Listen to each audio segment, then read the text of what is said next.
পচাদা ঠিক করেছেন এবার থেকে ধর্মের পথেই চলবেন। তাই বাড়িতে গীতা কিনে নিয়ে এসে পড়ছেন। যখনই সময় পান গীতার বাণীতে একবার চোখ বুলিয়ে নেন এবং জোরে জোরে পাঠ করেন। এদিকে হয়েছে কি, বৌদির মানে পচাদার বউয়ের মেজাজ একেবারে সপ্তমে। প্রচণ্ড বৃষ্টির জন্য রান্নার মাসি কাপড় কাচার মাসি একসাথে ডুব মেরেছে।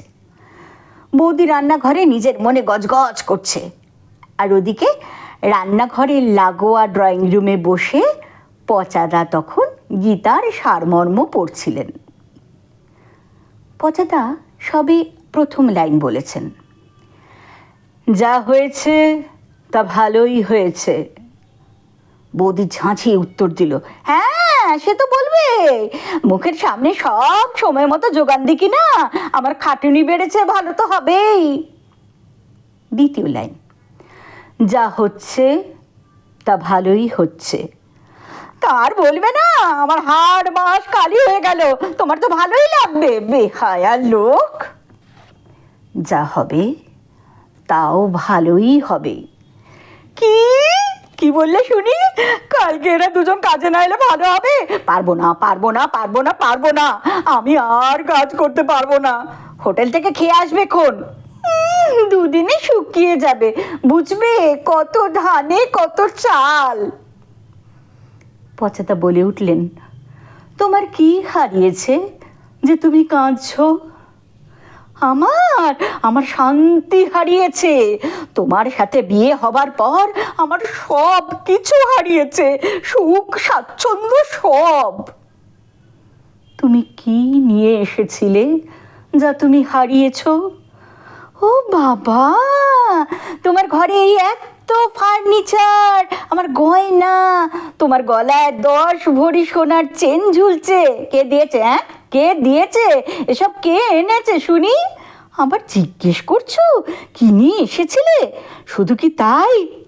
আমি এক বুক আশা নিয়ে এসেছিলাম, এখন তোমার স্বরূপ বুঝতে পারছি, সব সব আমার সব হারিয়েছে।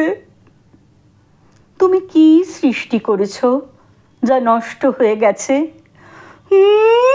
কথা বলতে পারলে? বিয়ের আগে তো একেবারে ছন্ন ছাড়া ছিলে, এই গোছানো সংসার তো আমারই সৃষ্টি।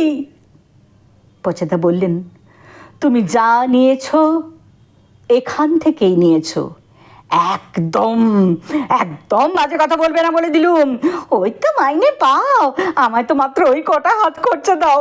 কি সেভিংস আছে তোমার শুনি, হ্যাঁ, যে ওখান থেকে নেব?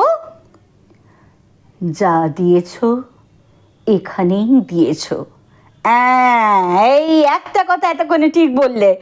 যাক, তবু স্বীকার করলে তোমার সংসারে আমি সব কিছু একেবারে ঢেলে দিয়েছি। পচা গীতা পাঠ করেই চলেছেন।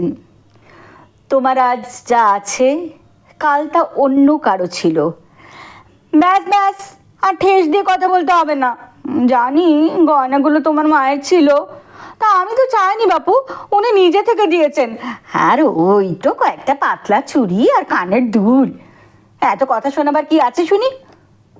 পরশু সেটা অন্য কারো হয়ে যাবে। তার জানি নে, আমি চোখ বুঝলেই হলো আর একটা বিয়ে করবে, আমার সব জিনিস তাকে দেবে। পুরুষ মানুষ তো কত আর ভালো হবে। ও মা গো মা, আমার ছেলে মেয়ের যে কি হবে। পরিবর্তনই সংসারের নিয়ম, সে তো হাড়ে হাড়ে মজ্জায় মজ্জায় উপলব্ধি করছি। বিয়ের আগে কত মন ভোলানো কথা, আর এখন দেখো পরিবর্তন, পরিবর্তনই বটে। সত্যি পরিবর্তনই বটে।